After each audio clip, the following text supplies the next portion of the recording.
how to be profitable in 2024. Marketing has really changed. That there is a path to a career within our practices. Change your website geared more towards them. The multi-generational communication conflicts. People aren't coming to you because you're an in-network provider. They're coming to you because they want a beautiful smile. This is truly what's on the mind of orthodontists. Having that high level of service. This day and age, it's all about differentiating yourself. So happy to be here.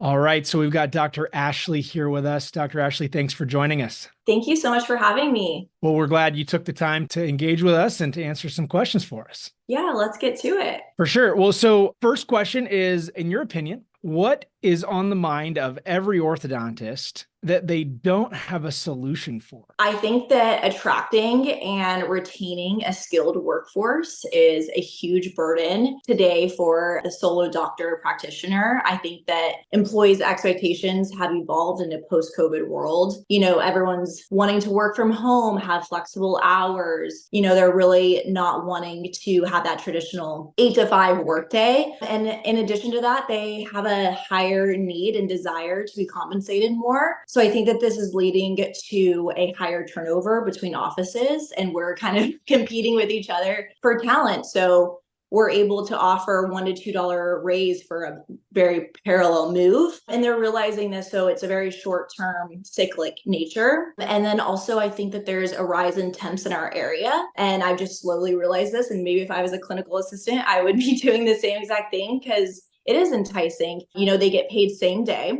There's freedom from office politics. A lot of times they're coming in and they're getting paid more than even maybe your lead at the time, because we're all desperate and we need people to work on our patients. And a lot of times they're doing even less because they don't really know how your office runs. So there's a lot of enticement to moving from people that have been in offices for a long time. And I'm seeing them move to temps. We have actually 2 long-term temps working in our office right now. So yeah, I feel like these 2 things are really posing a challenge for us to maintain a dedicated team and, having that high level of service and customer service as well. Yeah, absolutely. So I do want to ask a question on the customer service aspect. So having a consistent team is really a key to that usually. Yes.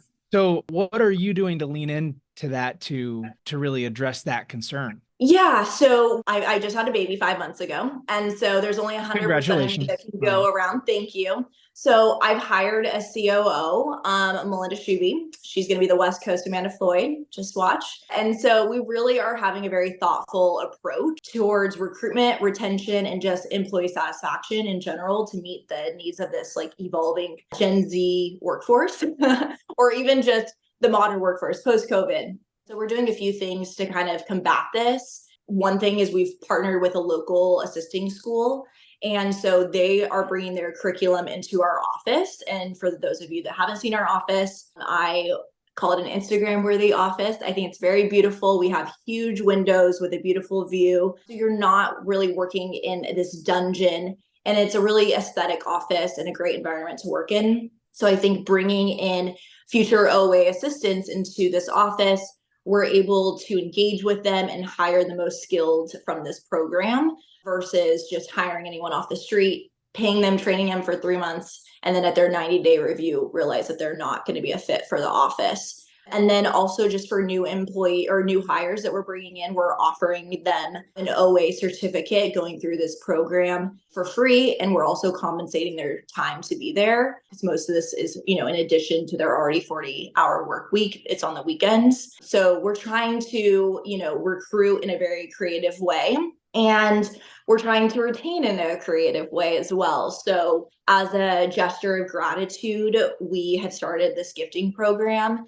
Payday used to be a lot more exciting when we would physically get a check and it would feel like, oh my God, it's payday, And so we're trying to kind of bring that feeling back every 2 weeks on payday. Right now it's like a direct deposit, so it just feels like any other day. But when our staff walks in, each person has their chair. So we have a gift for them at their chair on payday. And it's something creative like you make Soko look good, and it's like a little compact mirror with their name engraved is just one example. So we have a budget built in to be able to retain and have employee satisfaction be high with that. But, despite all of these measures, we're still seeing an increase in turnover. So it's prompting us to continually refine our approach and kind of meet the strategies of our current team members and just the next generation of Gen Z. So it's a work in progress. Yeah, well, I have a follow-up question on the like the compact mirrors and the gifts. Yeah.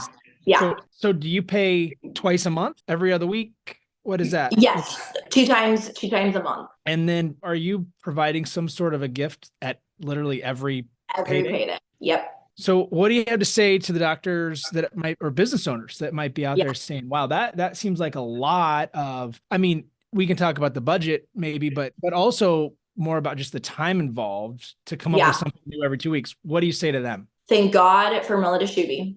That's my COO. She's the one who does all this. She's a really people first mentality. And she really believes that, if we have the right team and the right attitude, that our office is going to grow far beyond the small little generous gift that we give them each day at payday. Absolutely. Well, I'm a big believer in the obstacle is the way. I don't know if you've read that book, but that's kind of the genesis for, and you've already hit on it a little bit, but these obstacles that you've mentioned, and you've even mentioned some solutions. Mm-hmm. Are there any other solutions to this obstacle or problem that you identified of, the workforce that you're doing to retain, or did we kind of hit on, everything, or do you want to go deeper into any of it? Yeah, I mean, like I said, we're continuously trying to throw different things at the wall and see what sticks. I still think that we've had a huge increase in turnover, so I can't say that we have all of the solutions quite yet. But those are just some of the small things that we're doing. I mean, for more of our like Christmas parties and big things like that, I'm always trying to do something that's not just like, oh, let's take you out to dinner and rent out the catering room. Everyone does that. So I try to think of like, really, what are things that I would enjoy doing and want to be there, and let's do that for our staff. So 2 Christmases ago, everyone in the office got Nikes, and then we took a party bus to LA to do custom Nikes. So that was like something that no other office is doing, right? That was kind of hard to come up and beat with this last Christmas. This last Christmas, our staff is all female right now, besides our pediatric dentist, but he was not able to go. But we went to and made custom lip glosses. And so it was like color matching and all that fun stuff. So I'm continuously trying to think of, what are different things that really our employees would love to do, and not just feel like you have to go to a steak dinner for Christmas with your staff you're not looking forward to. So yeah, we're, like I said, still trying to figure it out, but these are things that we're trying to do and see what sticks. I love it. I'm hearing a lot of like customization and creating experiences, which obviously I'm all about. So I think that's great. And, I think everybody's trying to figure out what to do with this workforce, post-COVID kind of workforce issues that come up. And I think that if you can put your mindset in in your employees' mindset, that can be huge. So way to go. Thank you. All right. So Dr. Ashley, tell us a little bit about you. We didn't really get an introduction earlier. So tell us who you are, where you practice, about your life. Tell us all about you. Yeah. So I think I mentioned earlier, I'm a new mom, first-time mom. So, there's only 100% of me to give. So we're trying to balance it all out. But I also have almost 3-year startup in May. So that is also my baby. I have always wanted to be a career woman. So it's just trying to find the balance of it all. Southern California, it's a very saturated market. So probably a lot of my answers are going to kind of cater towards more of that saturated Southern California, what the competition looks like and the demographics look like. But yeah, we're having tremendous success. I think I'll get into more of that a little bit later. But yeah, I think we have really been able to grow because in the very, very beginning, it was right around signed our lease during COVID. That's probably part of the reasons why we've had such an issue with the workforce. But the one positive of coming out of COVID and starting a business during that time was, this is when everyone was home from work and on their phones. And so I was able to really blow up on social media during that time. And so we've thrown a presence on there, and that's really opened up a lot of opportunities for me, working with you guys and being probably here on this podcast today. Yeah, absolutely. Well, tell us a little bit more. That's a great point. Tell us a little bit more about your social media presence and kind of what you've done with that, or how that worked out. Yeah, I mean, I think that the social media really works in two avenues for us. One being the direct to consumer route. I mentioned earlier we have a pediatric dentist, so our office is a joint pedo ortho office. So, we're not going to be getting doctor referrals from any pediatric offices in the area. My husband is also a general dentist, so we're not going to be getting doctor referrals. He's actually in the same parking lot as us. So we really had to go direct to consumer in terms of our marketing strategy, and social media has really enabled us to do that. And then, I also have leveraged my social media in working with different companies and able to kind of work as, OSOs do. They leverage their volume, and I'm leveraging my exposure on social media to, kind of decrease our overhead in that way. So yeah, it's really been able to kind of launch my career as an orthodontist and entice patients to giving our office a shot. We have a very large web. We have a lot of patients that drive from Los Angeles, Riverside, Palm Springs. Anyone, I would say, if you're willing to drive under 2 hours, we get people coming from those directions. That's awesome. I love it. Well, if someone wanted to contact you or get a hold of you, what would that look like? Where would you tell them to go? So I don't have anyone managing my social media. It's all me. I wear lots of hats, less hats now that I've got my COO, but still wearing a lot of hats. So I run all of our social media accounts. There's no person behind it. It's me. So if you want to get a hold of me, you can probably DM me on Instagram. That you'll probably get a response within 5 minutes because I'm always on. There we go. Awesome. I love it. And what's the practice website? It is socopedio.com. I hesitated because that was our old address, and then we optimized it for SEO, but I'm pretty sure that it still redirects you. So okay. Go with Socopedio. I'm pretty it will still redirect you. Well, and we'll get the correct link and put it in the comments. There you go. All right. All right. 2 more questions for you. Where are practices, and then also the overall industry, vulnerable as you look into the future next year, rest of this year? Yeah.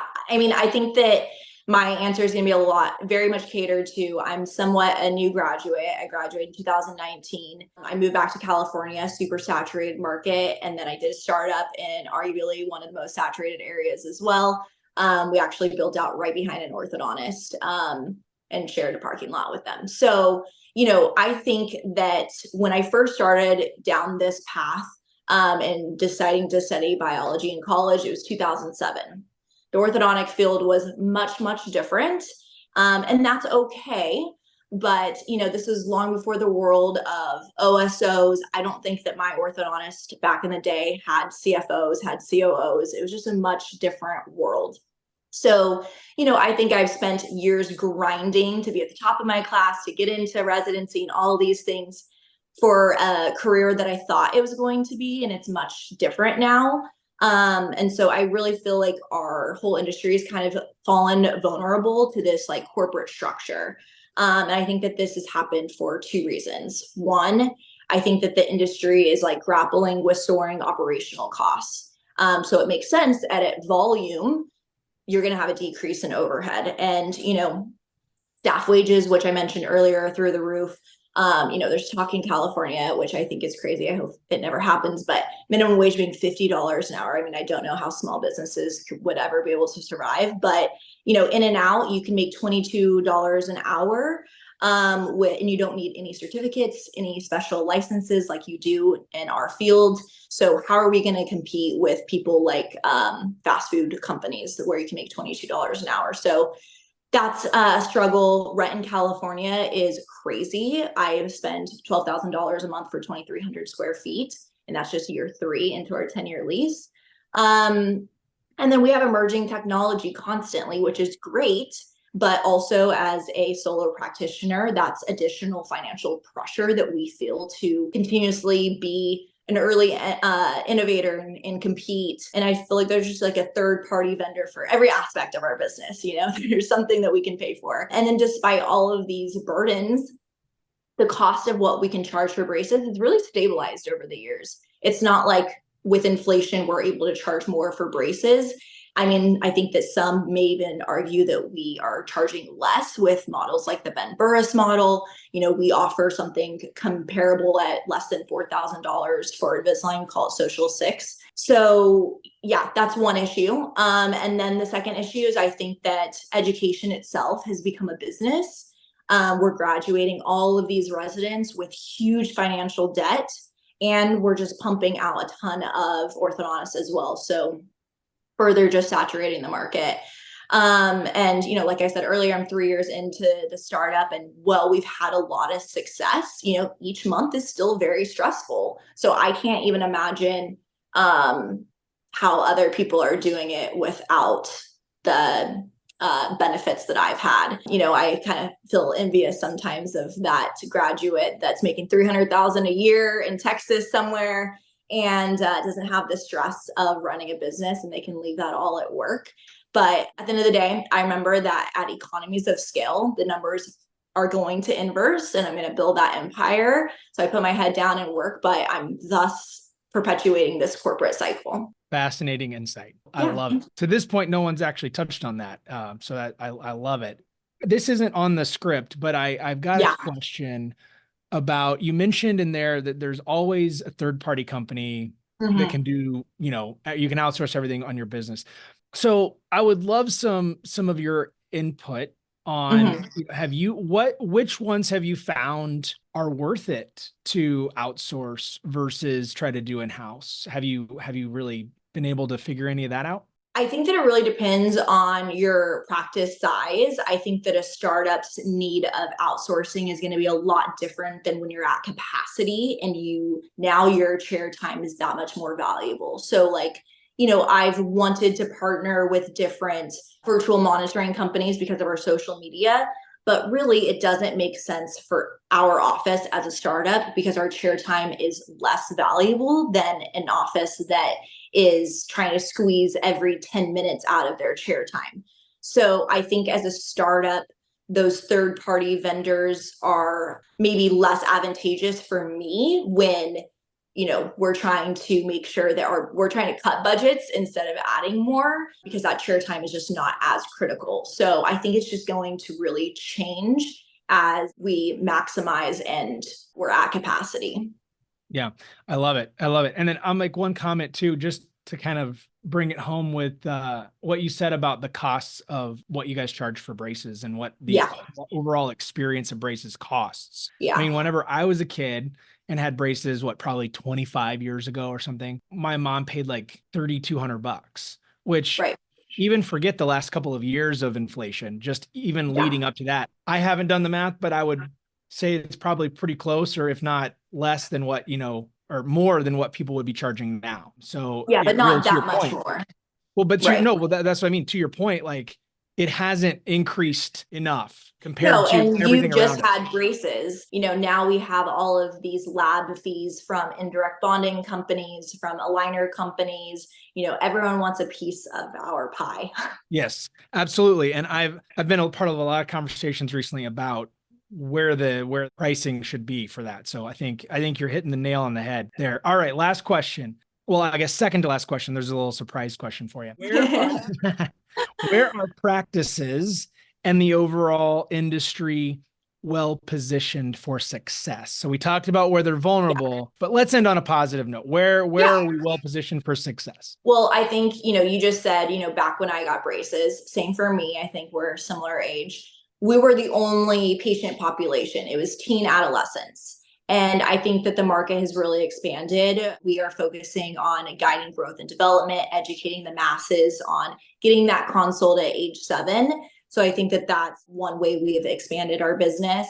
And we really have companies like Smile Direct Club to thank, honestly, because they have spent billions of dollars educating and advertising to adults, telling them that you are also our consumer. And I think that their bankruptcy only underscored our vital role as an orthodontist to deliver this specialized care. So I think in the end, we won. I also think that there's an overall rise in wellness And I feel like the lines between beauty and health are continuously getting blurred. And so I think that us as orthodontists uniquely cater to this need, because not only do we increase our health, but we also increase our appearance as well. So I think as a result, us as orthodontists are really well positioned for the 2024 consumer. I love it. I think that's a really great point. All right. So we've discussed quite a bit of things. You know, you've thrown out a lot of stuff for even just for me to even think about and consider, which I love. What if someone's listening to this over the weekend, let's say, and they're like, yeah, I want to implement some of this on Monday. What are 1 to 3 kind of first steps that someone can take away, in your opinion, from this and actually get something done and implement it? I think if you are having issues with recruitment and the workforce, like I am, HR problems, I think run some numbers. I think it was boggling me down. It was stressing me down dealing with HR. I think that if you ask all orthodontists across the board, what is your number one stress? Most people are going to say it's HR, and it just becomes to where it's not even fun to go to work. It's not even fun to be an orthodontist anymore, because not only are you running the clinic, but you're also doing the back end. And so it has really given me so much more joy coming to work and balance by hiring a COO. And then probably a lot of people are like, wow, you're a startup after how many years and you have a COO? But if you do the math, they should be bringing to your practice their salary in at least 2 years, if not much sooner than that, if they're doing a great job. So I think having another person that focuses on making your staff happy and recruiting them is going to make an overall huge difference. Because, us as orthodontists, we just can't do it all. I try. I feel like I'm always working. It's never turned off, and I try, but there's just not enough hours in the day. So whatever your issue is, it may not even be HR, but sometimes delegating that to someone that can fully work on what your issue is, that if trying to do it 2 hours out of the week, you're going to get those results a lot more quickly. Gotcha. So delegation is key. Yes. Right. You guys hear that? Delegation. All right. And for someone like me who's a control freak, sometimes that can be difficult. So I understand. It is. Yes. I still like to micromanage, but. Well, I think, I think that is the struggle of many leaders out there is you have a vision and you want it implemented well, but you've got to learn to trust somebody. So I love that. I love that as an ending point. We're asking everybody this question. It's kind of a pop quiz. I believe that story is really important. Because for WildSmiles, we're entering into the story of every patient that's out there that's engaging with braces. We're also engaging with the story of the practices that we work with. And then your practice obviously is engaging in the story of your employees and your patients. So I believe story is really important. So in the vein of stories, what is your favorite, or who is your favorite villain, and who is your favorite hero? So this may not be a typical story, but last night my parents were over and we were watching 8mm home videos back in the day from when I was really little and watching my parents interact with me. So this is maybe going to be a personal story, not a traditional fictional story. But, with my little one, my parents have been super helpful, me going back to work and helping watch her. And my dad kind of villainizes himself and is like, oh, your husband's so great. I didn't touch you guys till you guys were 3 years old. Like, I just let your mom do all the work. And, he has a little bit of an ego and can be a little very masculine. And so he kind of villainizes himself sometimes. But and so I kind of had this impression that my dad just was very hands off. And then as we were watching back these home tapes last night, my dad was so hands-on with us when we were little. And not only did he instill in me this work ethic, because I really thought that I got more of the motherly, loving, nurturing from my mother. And I only got the business person from my dad and the hard, maybe a little egocentric from my dad. But he was so soft and so warm with us. So I think that he kind of my villain and my hero, and he's kind of created me into the person that I am today. So I have a lot to thank for my dad. Well, both my parents, but my dad really villainizes himself. I absolutely love that. That is great. Well, thank you for sharing your time and your thoughts, your opinions, and a little bit about your personal story. We really appreciate it. Thanks for being with us today.